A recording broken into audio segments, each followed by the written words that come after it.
My daughter came home from my brother's house wearing a winter coat in 79-degree weather. She wouldn't take it off, not at dinner, not while watching cartoons, not even when she climbed into bed. At first, I thought she was simply tired. Then she whispered something that made every instinct I had as a mother scream. "Mommy, please don't make Uncle Ryan angry." I froze. My name is Claire Morgan. I'm 36 years old, and I've spent most of my adult life working as an emergency room nurse. I've seen broken bones. I've seen frightened children. I've seen parents desperately trying to convince themselves that something wasn't wrong. And I'd learned one rule the hard way. When a child suddenly changes, pay attention. So I didn't accuse anyone. I didn't call my brother. I didn't tell my parents. I simply watched. And what I discovered over the next 48 hours would tear my family apart. It started Saturday evening. My brother Ryan pulled into my driveway at exactly 6:15. He got out carrying my daughter's pink backpack and wearing that confident smile everyone loved. Ryan was the kind of man people trusted immediately. He coached Little League. He volunteered at the elementary school. He had received a community service award 2 years in a row. My mother constantly told people, Ryan has always been the responsible one. That night, however, my daughter didn't run to him. She didn't even look at him. She grabbed her backpack and hurried inside. Ryan laughed. "She's exhausted. We had a busy weekend." I smiled back. "Sounds like it." But something felt wrong. My daughter, Emma, normally talked nonstop. She would have told me about every game, every snack, every argument over which movie to watch. Instead, she barely spoke. At dinner, she pushed food around her plate. Then she asked something she'd never asked before. "Can I sleep with the lights on?" I looked at her. "Of course," she nodded. Then she pulled her sweatshirt collar higher. I noticed she was still wearing the same long-sleeved shirt she'd arrived in August. That was the first thing that scared me. The second happened the following morning. Emma refused to take a shower. My daughter loved baths. Usually I had to negotiate with her to get her out of the tub, but that Sunday morning she stood in the hallway, gripping the edge of her sweatshirt. "I don't want to." I crouched down. "Okay. We don't have to do it right now." She looked relieved. Then I noticed something. Her left sleeve had ridden halfway up her arm. There were marks underneath. My stomach dropped. I gently pushed the sleeve higher. 4 dark bruises curved around her upper arm, not random bruises, not the kind you get falling off a swing. They looked like fingers. My nursing instincts took over, but I forced myself to remain calm. "Emma, sweetheart, does this hurt?" She shook her head. "How did you get these?" Silence. I waited. She stared at the floor. Then she whispered, "Uncle Ryan got mad." My heart started pounding. I didn't ask, "Did he hit you?" I knew better than that. Instead, I said, "Tell me what happened." Emma rubbed the edge of her sleeve. "I spilled his drink." "What happened after that?" "He said I was being bad." Her voice became smaller. "He grabbed me. I felt something inside me break, but I kept my voice steady." "Where?" She pointed to her arm. Then she whispered, "He said I wasn't allowed to tell you." I didn't move. "Why?" Emma looked directly into my eyes. "Because he said you always make everything a big deal." That sentence told me more than she realized. I hugged her. Then I said the most important thing I could think of. "You are not in trouble." She started crying. And once she started, the rest came out. There had been a punishment. A wooden paddle hanging beside Ryan's garage door. He had used it on her legs. Not once, twice. And then he had made her promise never to tell me. I wanted to scream. I wanted to drive straight to Ryan's house. Instead, I did something that would eventually change everything. I took out my phone. I photographed every bruise. I wrote down the time. I wrote down exactly what Emma had said. Then I called her pediatrician. That afternoon, the doctor examined Emma and documented every injury. Before we left, the doctor looked at me. "I have to report this." I nodded. "I know." And strangely, I felt relieved, because now this wasn't just my word against my brother's. There would be records. There would be photographs. There would be professionals. There would be a trail. But I hadn't yet discovered the most important piece of evidence. That night, my mother arrived at my house. She didn't ask how Emma was doing. She didn't ask if my daughter was scared. She walked into my kitchen, put her purse on the counter, and said, "Claire, what exactly have you told the doctor?" I stared at her. "Why?" She sighed. Because Ryan says you're exaggerating. I felt my jaw tighten. Mom, Emma has bruises. Children bruise. These aren't normal bruises. My mother folded her arms. You've always been too emotional. Then she said the sentence I would never forget. Don't destroy your brother's life over something a child may have misunderstood. I looked at her. Then I looked down the hallway toward Emma's bedroom. And suddenly I understood. My family wasn't trying to find out what happened. They were trying to decide how much of it they could bury. My mother stood up. Think carefully before you make this bigger. She walked out. I locked the door behind her. Then I went upstairs. Emma was asleep. Her bedroom light was still on. I sat beside her bed and watched her breathe. And that's when I remembered something. The security camera above my front porch. Ryan had dropped Emma off there the night before. The camera recorded everything. I grabbed my phone, opened the security app, scrolled back. There was Ryan's truck. 6:15 p.m. Emma getting out, her backpack. Then Ryan grabbed her arm. Hard. Even through the video, I could see Emma pull away. Ryan leaned toward her. The audio was faint. I turned the volume all the way up, and then I heard him say something that made my blood run cold. If you tell your mother what happens here, you'll regret it. I replayed it, again and again. Then I noticed something I'd completely missed. Ryan wasn't looking at Emma. He was looking directly at my camera, as if he knew it was there, as if he simply didn't care. I saved the video.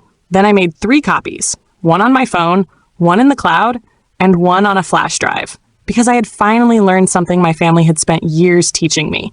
When people don't want to believe you, evidence becomes your voice. But the next morning, when the investigator showed me what Ryan's name was connected to, I realized Emma wasn't the first child. She was simply the first one whose mother refused to stay quiet. And that discovery was about to expose a secret my family had been protecting for years. The next morning, I woke up before my alarm. I hadn't slept. Every time I closed my eyes, I saw Ryan's hand around Emma's arm. But the thing that kept me awake wasn't the video. It was the investigator's words from the night before. Emma wasn't the first child. At 8:17 a.m., my phone rang. The number belonged to the County Child Protection Office. I answered immediately. Mrs. Morgan? Yes. This is Dana Reeves. I need you to come in with Emma today. My stomach tightened. Is something wrong? There was a pause. There's additional information we need to discuss. That sentence can mean anything, but a mother's mind always chooses the worst possibility. I drove Emma to the county office. She held her stuffed rabbit in her lap the entire way. I didn't ask her questions. I didn't mention Ryan. I didn't mention the investigation. I simply told her, "You're safe." She nodded. Inside, a woman named Dana met us. She was calm, soft-spoken, and completely focused on Emma. She took Emma into another room for an interview. I had to wait behind a glass window. I hated every second of it. My daughter sat in a small chair with a box of colored pencils in front of her. Dana asked about school, her favorite food, her friends, her favorite cartoon. Then she slowly moved toward the weekend at Ryan's house. Emma picked up a blue pencil. Her fingers tightened around it. I couldn't hear every word, but I saw her face change. Then she pointed toward her arm. Dana leaned forward. Emma said something. Dana wrote it down. My heart was pounding so hard I could hear it. 20 minutes later, the door opened. Dana walked out. She didn't look surprised. She looked concerned. Emma has been very consistent, she said. Consistent about what? What happened at your brother's house? I swallowed. Is there anything else? Dana looked at the folder in her hands. Yes. She lowered her voice. Emma described Ryan having similar rules for other children. My blood went cold. Other children? Dana nodded. She mentioned a sports team. Ryan coached a youth baseball team. I'd known that for years. I suddenly remembered all those Saturdays when my mother bragged about how many parents trusted him. Dana continued. She said Ryan would punish boys when they cried. I stared at her. What kind of punishment? Dana didn't answer immediately. Then she said, grabbing their arms. My stomach turned. And? She said he would tell them they needed to toughen up. I sat down. Ryan had always talked that way. Men need to be tough. Boys don't cry. Kids need discipline. I'd heard those words at family dinners for years. I'd never questioned them. Until now. Dana opened another folder. There was a previous complaint. I looked up. Against Ryan? Yes. When? Almost 2 years ago. I couldn't breathe. Why didn't I know? Because the complaint was made to the school district. Ryan volunteered at the local elementary school and coached through a nearby middle school program.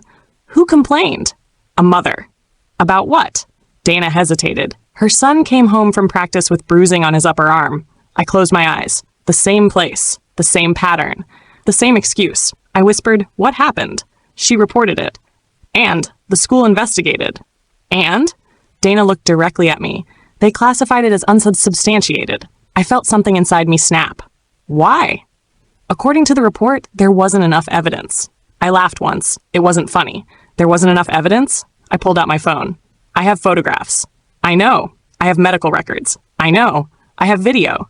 Dana nodded. And that's why this investigation is different. She placed another document on the table. It was an email. The sender was a woman I'd never met.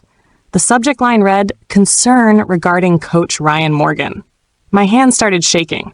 I read the first few lines. A mother had written that her son had come home after practice, frightened and unusually quiet. She had noticed bruising. She had asked Ryan what happened. He told her the boy had been acting soft. She contacted the school. The response was polite, almost painfully polite. They thanked her for raising the concern. They said they would look into it. Then 2 weeks later, they closed the matter. No disciplinary action, no suspension, no warning, nothing. I stared at the email. "Can I contact her?" Dana nodded. "She contacted us this morning." I looked up. "She did?" "She saw the report involving Emma." My heart began racing. "What did she say?" Dana gave me her phone number. She said she still has every email the school sent her. That afternoon, I called. A woman answered. "Hello? Is this Melissa?" "Yes." "My name is Claire Morgan." Silence. Then she whispered, "I know who you are." I froze. "Your brother coached my son." I looked out my kitchen window. For several seconds, neither of us spoke. Then Melissa said, "I'm sorry." "For what?" "Because I should have pushed harder." My throat tightened. "Tell me what happened." She took a deep breath. "My son was 8. She told me that after one baseball practice, her son came home with finger-shaped bruises on his arm. He wouldn't explain them. She asked him repeatedly. Finally, he told her Coach Ryan had grabbed him because he started crying during practice. She confronted Ryan. He laughed. According to Melissa, he told her, "Your son needs thicker skin." She filed the complaint anyway. The school called her dramatic, not directly. They used nicer words. Overprotective. Misunderstanding. Discipline issue. Communication problem. But the message was the same. Let it go. Melissa's voice cracked. My husband eventually told me to stop. Why? He said everybody loved Ryan. I closed my eyes. There it was again. The same shield. His reputation, his awards, his popularity, his character. Everyone was protecting the man they thought they knew. Nobody was protecting the children. Then Melissa said something that made me sit up. "Claire, there's something else." "What?" "My son wasn't the only boy." I stopped breathing. "What do you mean?" "3 boys complained to me." 3. One said Ryan grabbed his wrist. Another said he made him stand alone in the equipment room because he cried. And the third, she went silent. The third boy stopped playing baseball. I stared at the wall. Did the school know? Yes. Did they investigate? Not properly. My hands curled into fists. For years, my family had told everyone Ryan was a good man. My mother defended him. My father praised him. Parents admired him. And meanwhile, children had been trying to tell adults what he was doing. They simply weren't being heard. That evening, I opened the family group chat. There were 17 people in it. My mother, my father, Ryan, my sister, aunts, uncles, cousins, everyone. I stared at Ryan's name. Then I saw a new message from my mother. "We need to stop this before Claire destroys the family." I read it twice. Then another message appeared. My sister, "Ryan made a mistake. That's all this is." Then my father, "Claire needs to calm down." I couldn't believe what I was reading. Not one person asked how Emma was. Not one person asked whether she was afraid. Not one person asked what the doctor had found. They were discussing how to protect Ryan. Then my mother sent another message. Family problems should stay inside the family. I stared at those words, and something changed inside me. I wasn't scared anymore. I wasn't asking for permission. I wasn't waiting for them to believe me. I took a screenshot of the entire conversation. Then I forwarded it to Dana. 5 minutes later, my phone rang. It was Ryan. I almost didn't answer, But I did. His voice was calm. Too calm. Claire. What? We need to talk. No. You're making a huge mistake. You hurt my daughter. That's not what happened. I have video. Silence. For the first time, Ryan had nothing to say. Then his voice changed. You don't understand what you're doing. I understand exactly what I'm doing. You could ruin my career. I looked at the photographs on my kitchen table. Maybe you should have thought about that before you put your hands on my child. He became angry. You think you're better than me because you're a nurse? No. I paused. I think my daughter deserves better than you. He hung up. I sat there staring at the phone. Then it buzzed again. A text message. From Ryan. Just 6 words. You don't know who you're fighting. I stared at it. Then another message arrived. Not from Ryan. From my mother. Come to my house tonight. Alone. I didn't want to go. Every instinct told me not to. But I went, because I needed to know what my mother was so desperate to tell me. When I arrived, the house was dark. My mother opened the door. She looked older than she had that morning. She didn't invite me inside. Instead, she whispered, Ryan isn't the person you think he is. I stared at her. What does that mean? She looked over her shoulder. Then she said something that changed the entire investigation. I knew about the first complaint. My heart stopped. You knew? She nodded, and I helped make it disappear. I couldn't speak. My own mother? The woman who had spent the entire week telling me I was destroying the family. She had known. She had known there were other children, and she had helped protect Ryan. But then she reached into her purse and handed me a small envelope. I kept this for 2 years, she whispered. Why? Her eyes filled with tears, because I was afraid of what would happen if the truth came out. I opened the envelope. Inside was a photograph. A little boy, standing beside Ryan at a baseball field. His arm was covered in bruises, and written on the back in my mother's handwriting were 5 words, "We agreed never to discuss this." I looked at her. Mom. She shook her head. There's something you don't know about Ryan. What? She swallowed. He did this before. Then she looked directly into my eyes. But the child wasn't a stranger. My mother didn't answer. She just stood there holding the door. I looked at the photograph again. The little boy beside Ryan couldn't have been more than 8. His arm was bruised. His eyes looked terrified. And on the back, in my mother's handwriting, we agreed never to discuss this. I looked up. Who is he? My mother swallowed. Your nephew. I couldn't understand the words. Ryan's son? She nodded. I stared at the photograph. Ryan didn't have children. At least that's what everyone had told me. Then my mother whispered, not anymore. I felt a chill run through me. What happened? She stepped aside. Come in. I walked into the house. Nothing had changed. The same family photographs, the same wooden clock, the same framed wedding picture of my parents, the same dining table where we'd celebrated birthdays, graduations, Christmases, the same room where my family had spent years deciding which truths were allowed to exist. My mother sat down. I remained standing. Start talking. She looked at the floor. Ryan was married before. I knew that. Everyone knew he'd been married. But the marriage had supposedly ended because his wife wasn't stable. That's what my mother had always said. Her name was Lauren, Mom continued. They had a son. I stared at her. What was his name? Evan. And what happened to him? My mother closed her eyes. Evan started getting scared of his father. My stomach tightened. How scared? He stopped wanting to go to Ryan's house. Why? He wouldn't explain at first. She paused. Then one night Lauren found bruises. I couldn't breathe. On his arm? My mother nodded. The same kind? She nodded again. I looked at the photograph. Everything suddenly made sense. The bruises, the grip, the excuses, the phrase about being tough. This wasn't new. It had been happening for years. Why didn't anyone report it? My mother's eyes filled with tears. Lauren tried.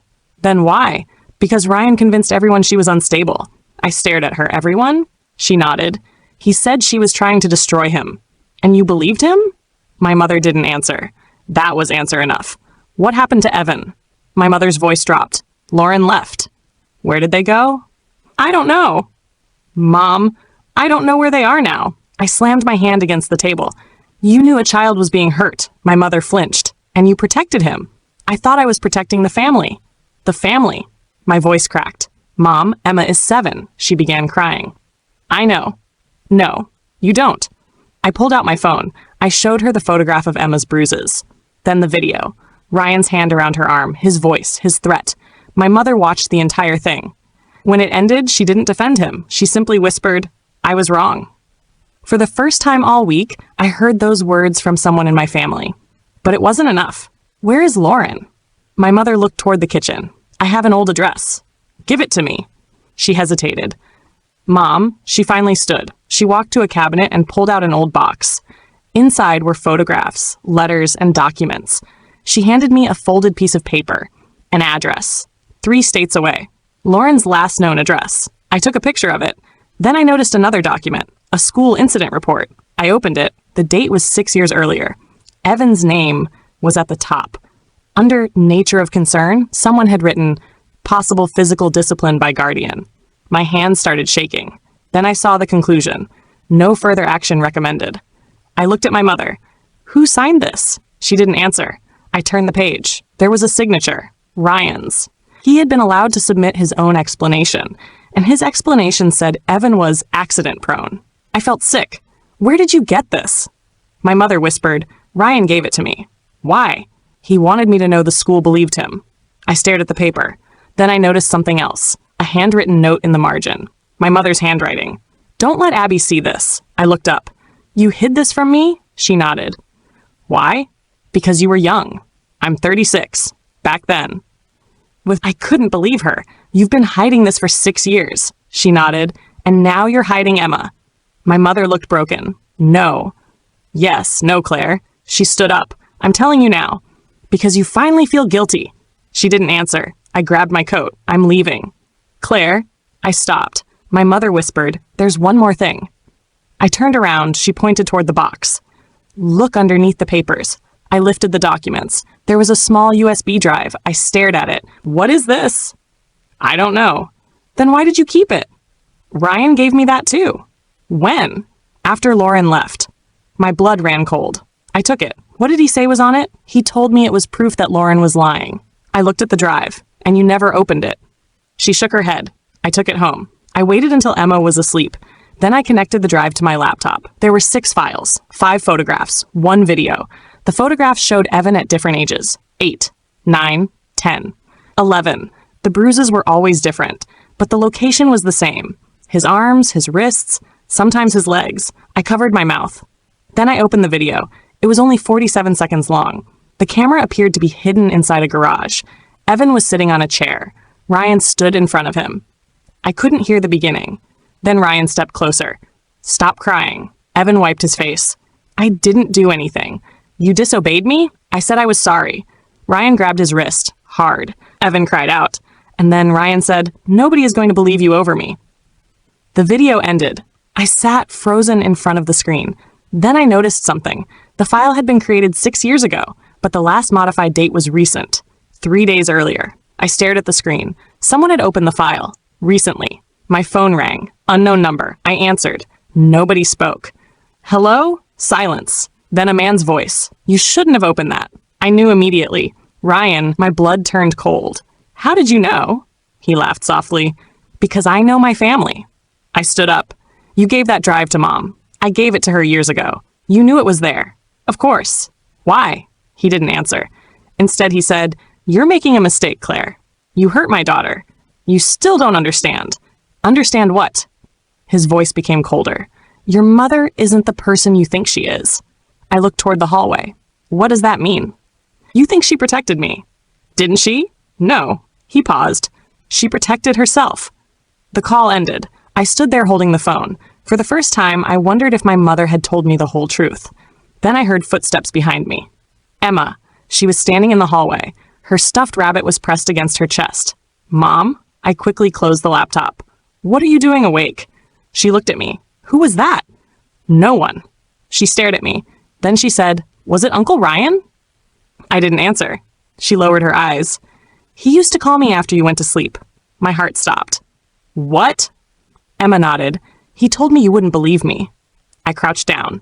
"When did he call?" "Sometimes." "How many times?" She shrugged. "Lots." I felt the blood drain from my face. "Did he ever ask you to do anything?" She shook her head. Then she whispered, "He asked me if I told you." I hugged her. You don't have to talk about this tonight. But she wasn't finished. He also asked me about Grandma. I pulled back. What about Grandma? Emma looked confused. He said Grandma knows what happened. I froze. What happened? Emma stared at me. The thing that happened to Evan. My entire body went numb. She shouldn't have known that name. I hadn't told her. Nobody had. I looked at the laptop, then at the USB drive, then toward my mother's house. Suddenly, everything connected. My mother hadn't simply been protecting Ryan. She had been carrying evidence for years, and somehow Ryan knew I had found it. The next morning, I drove straight to my mother's house. She opened the door. I held up the USB drive. You lied to me. She went pale. What did you watch? The video. Her face collapsed. I stepped inside. Mom, what happened to Evan? She sat down. He disappeared. What? Lauren took him and left. Where? I don't know. You told me you didn't know where Lauren was. I don't. Then how do you know Evan disappeared? My mother looked at me. Because Ryan told me. I felt sick. Why would he tell you? She hesitated. Then she said, because he wanted me to help him. Help him with what? Her eyes filled with tears. Make the evidence disappear. I couldn't speak. My mother reached for my hand. I pulled away. Did you? She shook her head. Not this time. Not this time. My voice rose. What does that mean? She whispered, I burned the first copy. I stared at her. But I couldn't burn everything. She pointed toward the box. There are more. My heart pounded. How many? She looked terrified. Enough to prove that what happened to Emma wasn't an accident. I stepped closer. Then give them to me. My mother looked toward the window. I can't. Why? She whispered the words that made the room go silent. Because Ryan isn't the only person who will be exposed. I stared at her. Who else? She looked directly at me. Your father. And suddenly, the story I thought was about my brother began to look like something much bigger. Something my family had buried long before Emma was born. My father's name was the last name I expected to hear. For years, I had believed my father was the quiet one, the peacemaker, the man who stayed out of family arguments, the man who always said, don't make things worse. Now I was beginning to understand what those words had really meant. My mother sat at the kitchen table, staring at the floor. Tell me everything, I said. She didn't move. Mom. Finally, she looked up. Your father knew about Evan. My chest tightened. How much? Enough. That's not an answer. She closed her eyes. He knew Ryan was hurting him. The room seemed to shrink around me, and he did nothing. My mother shook her head. He tried to handle it privately. I laughed bitterly. Privately. That word had become my family's favorite hiding place. What did he do? He confronted Ryan, and Ryan denied everything. Of course he did, my mother continued. Your father believed him. I stared at her. Why? Because Ryan had a recording. What recording? Something showing Lauren screaming at Evan.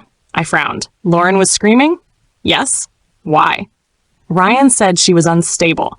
I suddenly understood. He hadn't just denied the accusations. He had built a story around them. He made himself the victim. He made Lauren look dangerous. And my father believed it. Then what happened? My mother looked toward the hallway. Your father told Lauren she needed to calm down. My stomach turned. She was trying to protect her son. I know. And Dad told her to calm down? My mother nodded. She left that night. And Evan? He stayed with Ryan. I stood up. Where's Dad now? My mother looked at me. At the house. I grabbed my keys. She reached for my wrist. Claire? I pulled away. No. Please. No, Mom. I looked at her. You had years to tell me. Her eyes filled with tears. And now my daughter is the one paying for your silence. I walked out. My father was sitting in his garage when I arrived. He was sorting fishing equipment like it was an ordinary afternoon. He looked up. Claire? I held up the photograph. His face changed. Not much. But enough. You remember him. My father slowly put down the fishing line. Where did you get that? Mom. He looked toward the driveway. She shouldn't have told you. That sentence answered everything. I stepped closer. You knew. He didn't respond.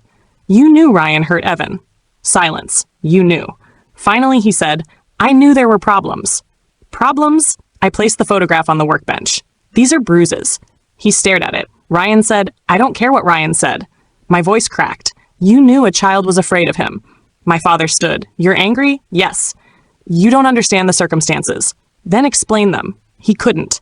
I waited. Then finally, he whispered, your mother wanted to leave. I froze. What? After what happened with Evan, my mother had never told me that. My father continued, she wanted to expose everything. Why didn't she? Because Ryan threatened to destroy the family. I stared at him. How? He said he'd tell people your mother was unstable. I almost laughed. That worked? It did then. And you? My father looked down. I convinced her to stay. The room went silent. You protected Ryan. I thought I was protecting your mother. No. I shook my head. You were protecting the family name. He didn't deny it. Then I noticed something on the workbench. A small metal key. I recognized it. It belonged to the old storage unit my father had kept since I was a teenager. What does that open? He looked at it. Nothing. I picked it up. You're lying, he sighed. The storage unit. What is inside? He hesitated. Old family documents. Which documents? He looked at me. The ones your mother was afraid of. My heart started pounding. Give me the address. He didn't move. Please. I stepped closer. Give me the address. Finally, he wrote it down. The storage facility was 20 minutes away. I drove there alone. Unit 214. The lock opened with the key. Inside were boxes stacked from floor to ceiling. Tax records, old photographs, letters, school papers, medical documents, and one box marked, Evan, do not open. I sat on the concrete floor. My hands were shaking. I opened it. Inside were copies of everything. The original school complaint, photographs, police notes, emails, a handwritten statement from Lauren, and a letter from my father. I unfolded it. It was dated 6 years earlier. The first line said, I believe Lauren is telling the truth. I stopped breathing. He had believed her all along. He had known, and yet he'd done nothing. The letter continued.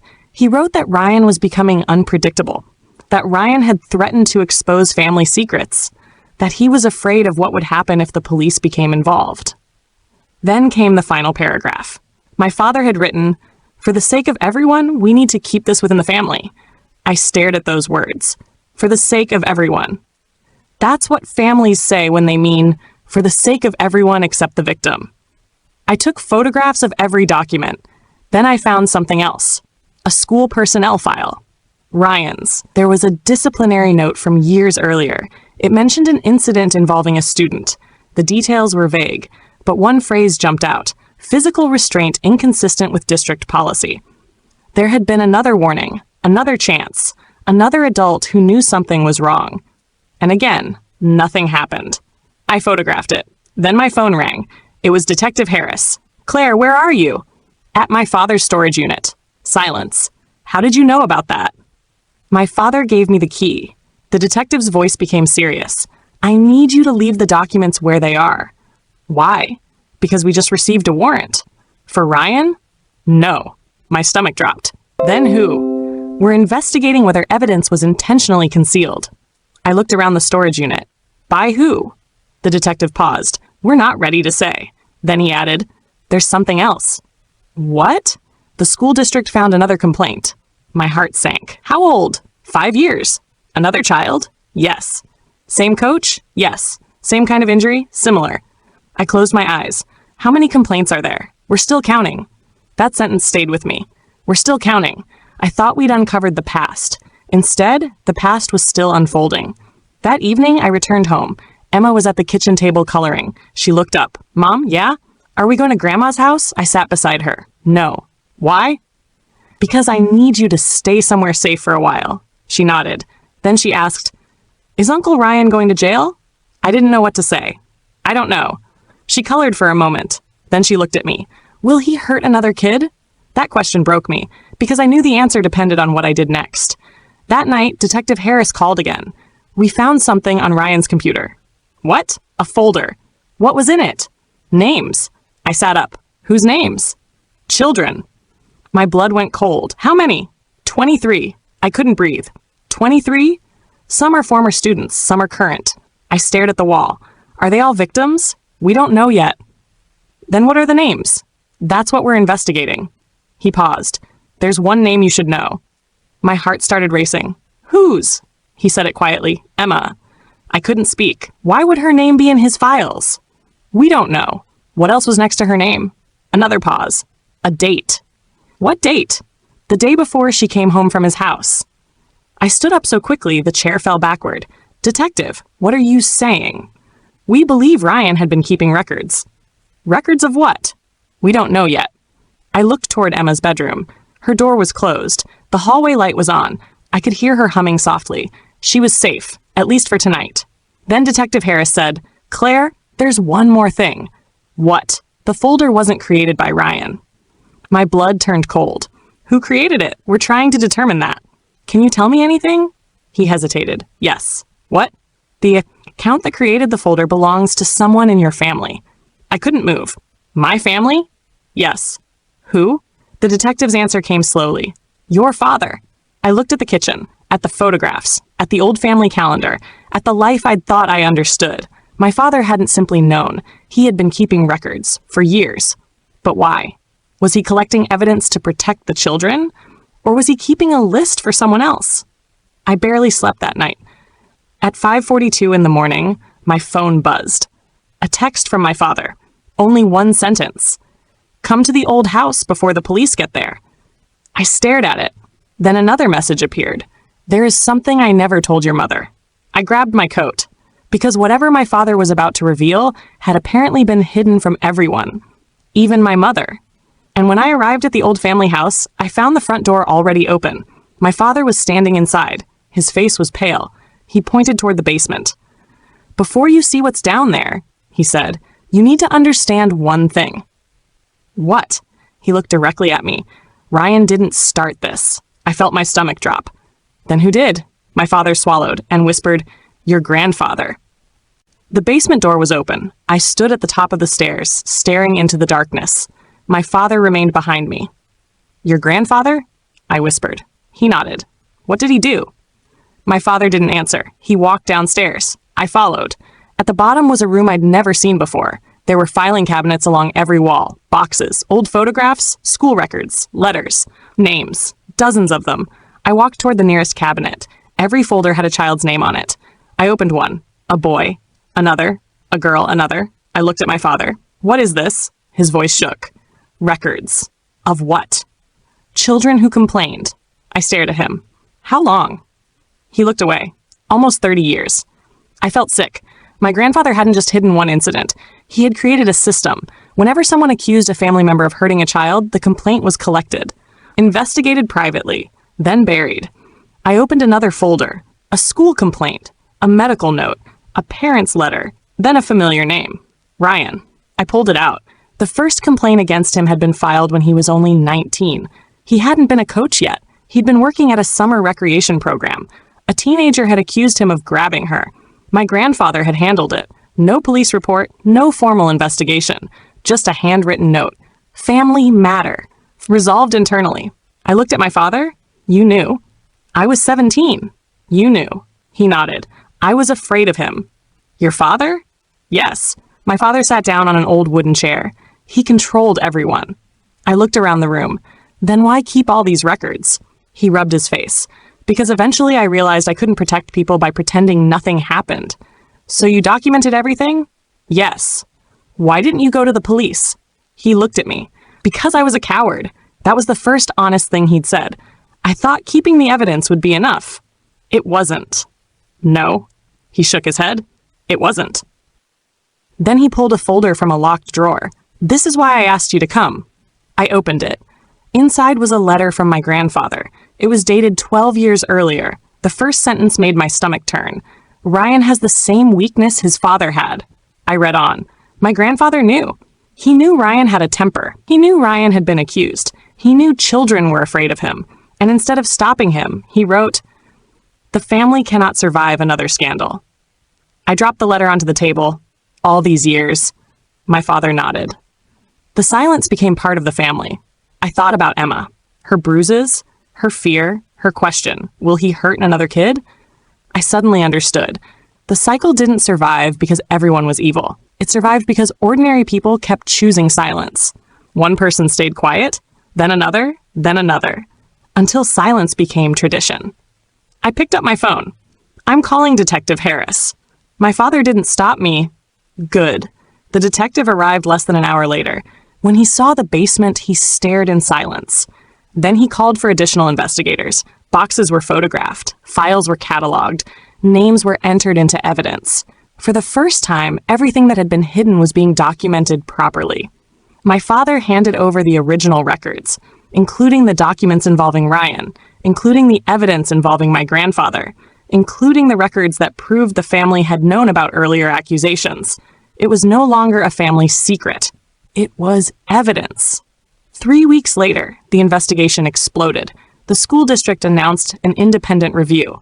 Former students were contacted. Parents came forward.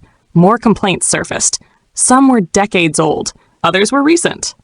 Ryan was arrested after investigators found evidence connecting him to several incidents involving children.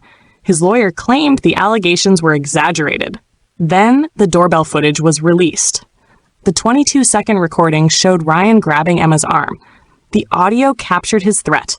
There was no misunderstanding, no accident, no discipline issue, no family disagreement, just a grown man hurting a child and telling her to stay silent. Ryan's attorney tried to challenge the recording. Then the investigators produced the medical photographs. Then the school records. Then Melissa testified. Then another mother came forward. Then another. The story that Ryan had carefully built around himself collapsed piece by piece. At the licensing hearing, Ryan sat at a long table surrounded by attorneys. He looked different, smaller. The confident smile was gone. I sat across the room. My hands were shaking, but I wasn't there for revenge. I was there because Emma deserved to know that someone had believed her. When my name was called, I walked to the microphone. The room became completely silent. The board chairman asked, "Miss Morgan, do you wish to make a statement?" I looked at Ryan. Then I looked at the board. Yes. I took a breath. I spent my whole life believing that family meant protecting each other. I paused. Then my daughter taught me that protecting someone doesn't mean protecting what they do. Nobody moved. I continued. My family told me to stay quiet. They told me children misunderstand. They told me I was destroying the family. I looked down at my hands. But my daughter was the one who had to live with what happened. My voice shook. So I stopped asking what would happen to my family. I looked directly at Ryan. And I started asking what would happen to the next child if I stayed silent. The room was completely still. I submitted the photographs, the medical documentation, the security footage, the correspondence, and the records recovered from the basement. The hearing lasted nearly 6 hours. At the end, the board voted unanimously. Ryan's teaching credentials were permanently revoked. The school district terminated every position connected to him. And the case was referred for criminal prosecution. But there was one more person I hadn't confronted. My mother. I found her sitting alone outside her house. She looked exhausted. "I heard," she said.